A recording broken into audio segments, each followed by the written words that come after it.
So welcome again to another one of our fabulous business conversations, our great series where we talk about all things in the world of professional services and things that are relevant to you. There's tons of these now on our YouTube channel, along with other great content. So do make sure you like and, of course, subscribe to our channel. And today we're focusing in on all professional services, but a really distinct part of it, those heroes of professional services, those business development marketing people. And I would say that, but they are heroes. So we're going to look at all what's going on in the world of recruitment. And to discuss that, I'm joined here by Sam Stevens and Robert Walters. She's the director there, focusing on sales and marketing. So welcome, Sam. Thank you. And just to get started, tell us a little about your career, your journey in your career, and what's brought you to where you are now. Yeah, awesome. Thanks. So awesome to be here and be part of the series. So my name's Sam. I'm the business director for sales and marketing in Robert Walters in Auckland. So I've actually been at Robert Walters for 9 years now, so part of the furniture a little bit. And over that whole period of time have specialised in business development, marketing and comms, recruitment, particularly within the professional services sector. So relatively niche space, yes, but one that I love. So my background is sales and marketing myself. So I grew up in Wellington, did a Bachelor of Communications down there, and worked throughout university and post-uni in sales and marketing roles, predominantly in the banking space. Made the move to Auckland almost a decade ago and walked into Robert Walters to try and find my next sales and marketing role, and somehow ended up on the other side of the desk and working for them. So been there ever since and haven't looked back. Fantastic.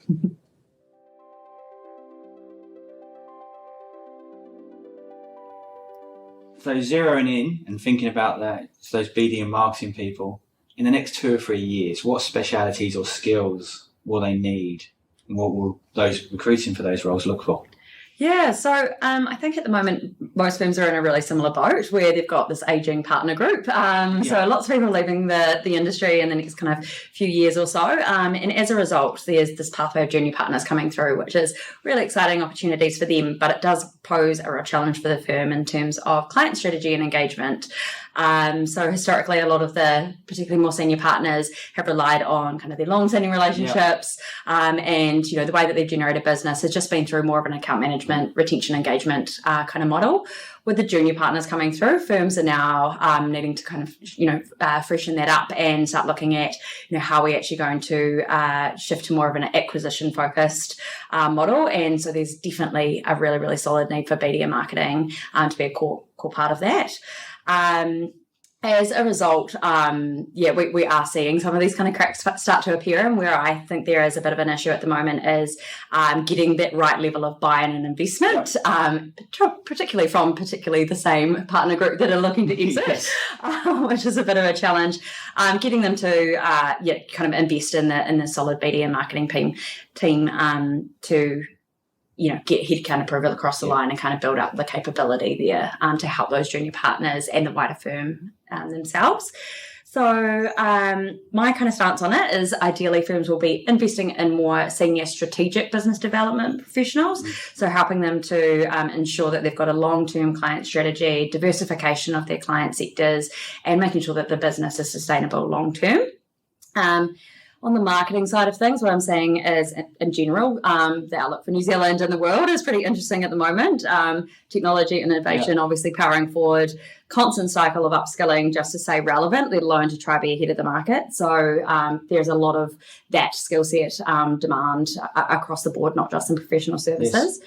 And kind of deeper into that, AI is making a really kind of controversial but exciting impact on the market. So I think those that are harnessing AI and using it, really reaping the rewards. We personally have built a lot of in-house AI tools to help us in our roles. And we're just finding that it's allowing us to run much more efficient processes on the more mundane stuff and freeing us up to do that real value-add, client-facing critical stuff. So I think overall, if firms can focus on that higher-end BD strategic and those digitally savvy marketers, that's what's going to help them be future-focused and future-proofed as well. Awesome. Mm-hmm.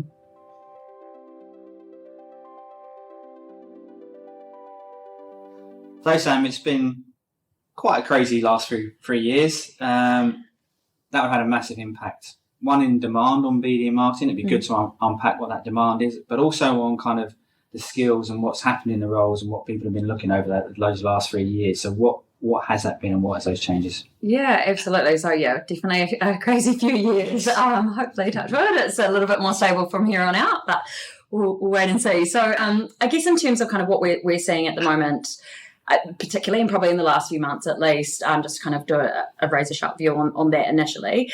Current state of play is that we're seeing lots of firms trying to do more with less. So, not investing at the right levels to have that really solid support, both for their fee earners and for their marketing and BD teams.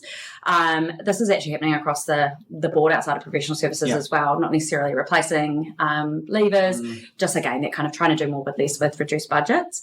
I think it can be a bit of a chicken and egg situation. So some firms, may not be making as much money as they have previously, or, the income is tightening up. So therefore they've got reduced budget for internal firm services such as BD and marketing, but they're therefore not playing offense in a really tight market. I think that's a huge missed opportunity. So what we are seeing in terms of demand is as a bit of an interim solution. A lot of firms are potentially looking at senior BD professionals to come in and provide a consulting service, which in this particularly within the smaller legal firms, I would say. So the great thing about this is consultants can come in, create a client strategy, do the competitor analysis, do a brand health check, and kind of get the firm on track. It provides a real win-win situation where a firm can get someone super experienced without having to pay them an annual salary, but more on an hourly rate. So you'll be very familiar with that. So, I think that adds lots of value in that short period of time. The only risk is making sure that you've then got that continuity to see everything come to life, which typically has a longer life cycle. And that's where I think there's, a potential opportunity to make sure that there is some consistency so that, that great investment up front is really embedded into the firm long term. What we are seeing is that, the firms that are recognising the value of an experienced hire who can come in and set the strategy, embed it, and kind of be there for its rollout over years, they will be able to see better uptake and engagement from the partner group. They'll see that better ROI and ultimately be able to kind of pivot and evolve to market conditions more readily than kind of a plug and play strategy up front. It just also provides a much more stable and positive working environment for the BD and marketing team, obviously, if they've got senior people that are there solid all the time. But in terms of what we're actually seeing in demand and kind of how things are actually playing out is there's still a lot of demand for that kind of mid-level, both on the BD side and on the marketing side. So business development, I've always found it the most challenging types of roles are those kind of junior to mid-level roles at that advisor level. So anything from, say, 70K to 120K candidates. The reason being, a lot of them have come from a coordinator role, they've been grown up or trained up in a firm, and then they've got to this kind of next stage of their career. It's really hard to justify why they would jump firms at that point when they've had someone invest in them for all that time, unless there's something really unique to compete on. Most regularly it would be salary, to kind of convince them to jump ship. So that's always a tight one. And same on the marketing side. And normally marketing used to be totally flooded at this level, and you'd have so many candidates applying for a role. But obviously this age group across the board are all doing their OAs and going to the UK, or lots are actually doing just jumping the ditch to go to Australia for lifestyle and better income. So that whole level, regardless of their profession, seems to be kind of exiting, and we're not seeing a huge amount come back just yet. So I would say that kind of 80 to 120K range, both on marketing and business development, is really, really tough to recruit across the board at the moment. The other thing I would say in terms of demand that I'm hearing kind of talk about, but not really action, is the CRM digital skill set. So a lot of firms saying, we really want to, be digital, and we want to go digital for more things, and we want to invest in this space, but not necessarily putting their money where their mouth is. And so again, a really, really big missed opportunity where this, you could automate some more things, digitize some more things, and then free up the team to be able to do those more creative add value engagement pieces. So that's been the lay of the land for the last few years. That's fascinating, isn't it? The CRM conversation still keeps going forward. Yes. Firms embedding it. We've got one here. It's actually easier than people realise. But I think there's a lot of, like we're talking about today, there's a fear of what they don't know, maybe. Yes, and again, that kind of chicken and egg situation of thinking it's going to be an investment up front and time consuming up front for it to be screeds easier further down the track. But again, it's that kind of short-term pain for the long-term gain, which, we're seeing firms across the board do quite short-term focuses on a lot of things when it comes to marketing and BD. Yeah. Good insights.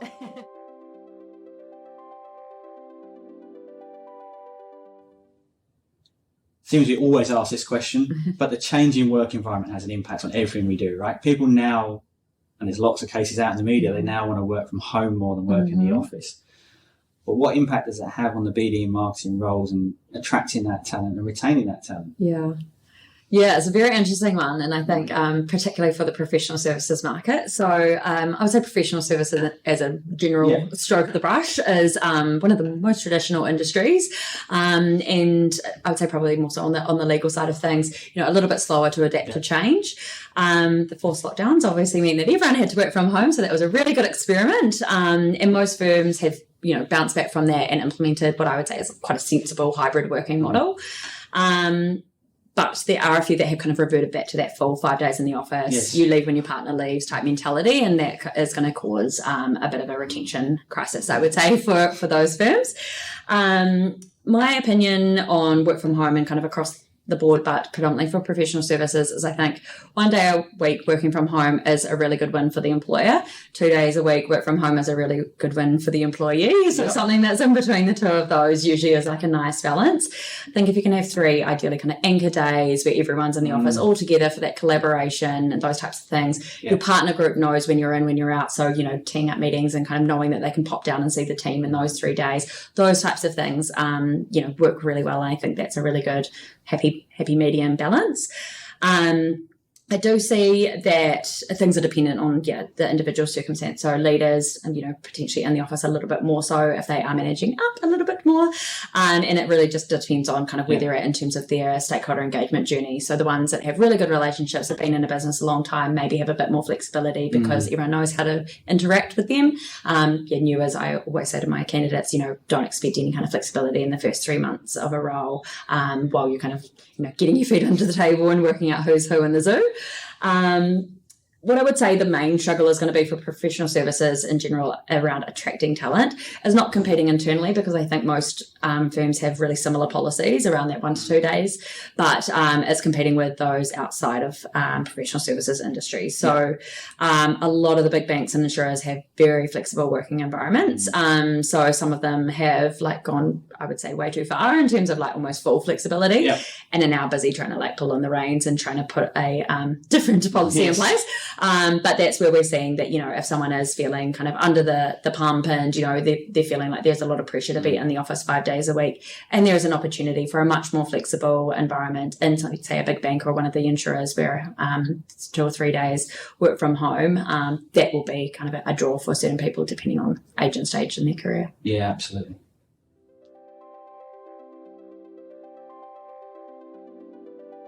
So for those people hiring, those hiring managers that are going after these BD and marketing professionals, what's most important?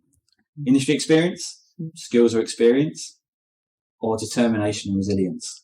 Good question, Ben. And I have this conversation very regularly with my hiring managers, so I'm glad you brought that one up. So I would say that most hiring managers would argue that industry experience is first and foremost absolutely key. And I have some hiring managers that kind of won't even look at a candidate unless they have come from the professional services industry. And look, I tend to agree in some instances, but I've kind of got 2 schools of thought. So the first one is around business development. So in BD, I think it is critical to have someone that has had experience working within the professional services industry. They need to understand the professional services market, the RFP process that goes through in these firms, and it is very different to processes externally. And the key thing is understanding how to kind of manage and engage with key stakeholders to get them on side and help them, through those processes. I do believe, so I would say BD, yes, but I do think there is the odd unicorn candidate that comes in who, could do the role and add a new perspective, which shouldn't be totally ruled out. So an example I would think of for that is if you're looking to, say, branch out and target clients in the technology industry, and you've got a really amazing candidate who has worked within a tech consulting business and has managed the end-to-end bid process, they might be able to provide some real insights, and, hiring someone like that could be a really smart move if that's your target client base. I think on the other side, on the marketing communication side, I think we have much more leeway in terms of the industry experience. So I actually think in marketing comms, having someone outside of the industry is actually a really good move. Yes. I think that, in marketing, it's supposed to be about freshness, perspective, creativity, all those things. So having someone coming from external means that they do bring a whole different viewpoint to law or accounting or consultancy or engineering than someone that's kind of, bounced around all the firms. So I think with those candidates, I have seen that work really well, where we've gone not too far out, but, maybe from financial services or another large services organisation, where they can really look at the client experience, really look at the brand from a kind of outsider's perspective, which is your client's perspective, and, make sure that it's fit for purpose. So I guess my answer is, for the business development side, I think that industry experience is really important. But for marketing communications, I think it's very much around the skill set and attitude, that resilience and that stakeholder engagement capability, which would be the kind of first criteria to judge on.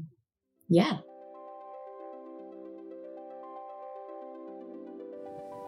And so the question that everyone wants to know about, right? Money. Yes. How have salaries been tracking in this profession? Yeah, so it's been an interesting few years. So, across the board, post-COVID, we did see a big war for talent. And so there was a lot of firms competing on salary for new people entering the market. I think where we're at the moment is it's kind of flattened out a little bit. Okay. So I would say within organisations, and kind of one of the challenges kind of feeds into a question of retention as well. Yeah. One of the challenges that we're finding is that salaries are staying really flat within an organisation. So most firms aren't in a position to give big pay reviews year on year, and so might be getting 1 or 2% increases. So what I'm saying is that is that many professionals either haven't had a pay increase or have had a really minor one in the last few years, and this can be a very big motivator for people to look elsewhere to get the kind of pay increase that they're looking for. So what we have been seeing is candidates able to kind of like leapfrog into a new salary banding basically by going to a new firm because internally there's not that option because of restrictions on pay reviews. So I would say in general that, salaries have kind of stayed relatively stable within the firm, but if people were to come into market, they are being able to get that, say, sometimes a 20 or 30k pay rise by going into a slightly more senior role in another firm. So I guess in terms of if you are looking to attract talent, and salaries are always going to be a big draw card for someone to make that jump. So if you aren't able to compete on the salary side of things, it's just being really clear around what it is that you can sway on. So kind of back to that earlier question, if you're wanting someone with 10 years of business development experience within within the professional services sector, but you're not able to pay for that, you're going to have to kind of wriggle on something. So it might be that's where you give a potential wild card from outside of the industry a chance in order to meet your budget. So absolutely. And that's really interesting there. You're saying, people are moving for 10 or 20 grand extra salary. The firms letting them go. Yet the cost of hire is more than 10 or 20 grand. Way higher. Yeah. So maybe actually if you've got a really good person in there and retention is your key, Absolutely. 1 or 2%, we all know what inflation is at the moment. Yeah. And that's what that's when I'm talking to, if I have candidates approach me, it's the first question I always ask is, have you had a conversation about, if the salary is the first thing you're disgruntled with, have you had a conversation to see if there's any, anything on the horizon to help that conversation? And a lot of them have said, we've just been told blanket no. So, I think it's really on the hiring managers to invest in their good people and, put their kind of neck out for those ones that are the high performers. They've got a lot of IP in the firm, and it's going to be critical if that person stays or goes, making sure that you're looking after that person financially so that they're not going to get snapped up and given that 10 or 20k pay rise by looking elsewhere. Which leads to the kind of second part, right? Yeah. Because doing more with less, resources are finite. Yes. How long does it take to hire one of these roles? So that's a very interesting question. Yeah, so I'd say in the business development space, it is really, really tight. So unless you've got something super standout that's going to differentiate you from another firm, it's very difficult to convince someone to explore elsewhere. The easiest ones are the ones that have just had their pay reviews. Then that's quite often when they're coming to me going, I've had a pay review, I've moved X amount in the last 2 years. No light at the end of the tunnel. I'm busting, my gut to kind of go above and beyond, and I'm not getting recognised for it.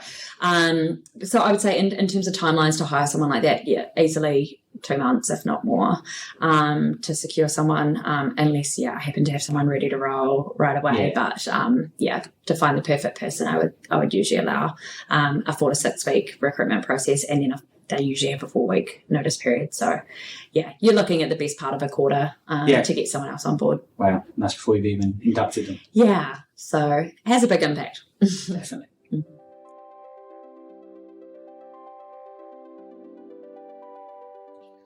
We could anchor this on the current market, but I don't think it's the current market. I think it's always been the case for as long as I can remember.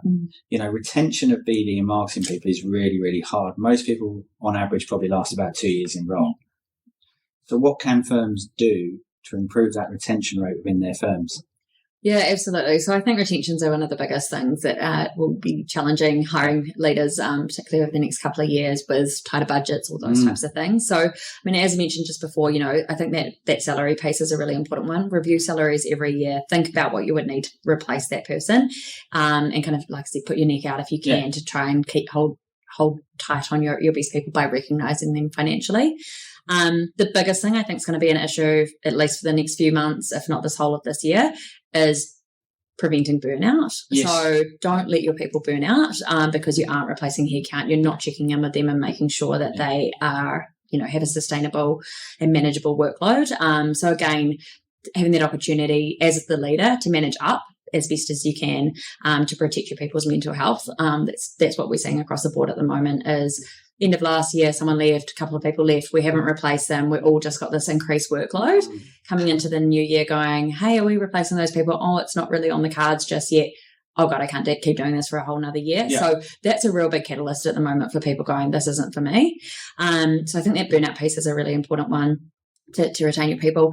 And then the other component, which I think is particularly important for professional services firms, where a lot of the firms, you do have small teams, is talking about career progression and how is this person feeling like they're progressing in their career, even if there's not that, hierarchical move up the food chain. It is really common that there is a bit of a glass ceiling in firms. There's maybe a BD director or someone that's been in the role for a really long time that it doesn't have any plan to move on, and that's absolutely fine.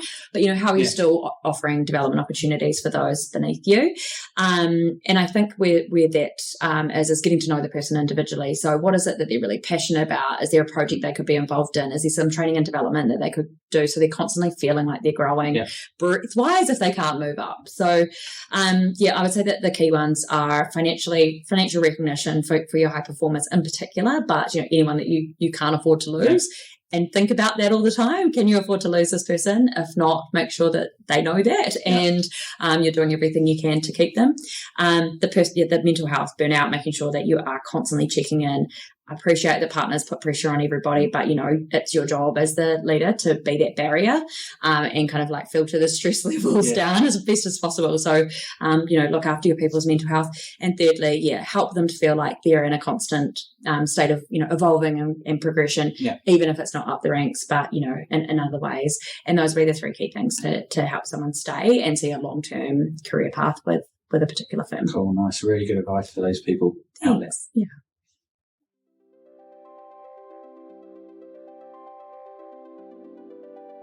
So finally, in bringing our conversation to a close, one question, we always ask this one because I like it. Okay. What advice do you give someone? One tip on business development marketing, basically going out and winning work and winning clients. What's your one golden tip on that? Yeah. I think there's lots of things that are important, obviously. But my one probably tip I would say is just being authentic and being yourself. So I think if you bring your whole self to work, bring your whole self to a meeting, and then, really take the time to, get to know your audience. That's kind of the make or break of whether someone's going to want to work with you over someone else that they perhaps don't have as much of a connection with. So, I think I like to always, be my whole self to everybody. And I think that's been where I have been able to build long-term relationships. And I've got a number of clients that I've worked with, regardless of firms moving around and things like that, just because we've got a connection on another layer, and people work with who they like to work with. So, my biggest piece of advice is just be yourself and get to know the person on the other side of the conversation, and that makes the business side a whole lot easier. Awesome. So be genuine and take time to understand who they are. Absolutely, yes. Yeah. Cool.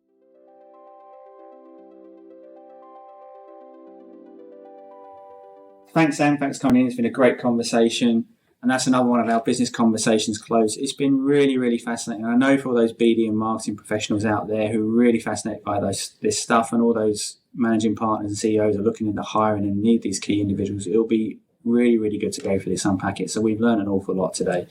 So thanks once again to Sam. This is part of our series. We have an awful lot of these business conversations here. We have some practical BD advice. So make sure while you're here, you subscribe to our channel and you like the video. And until next time, goodbye.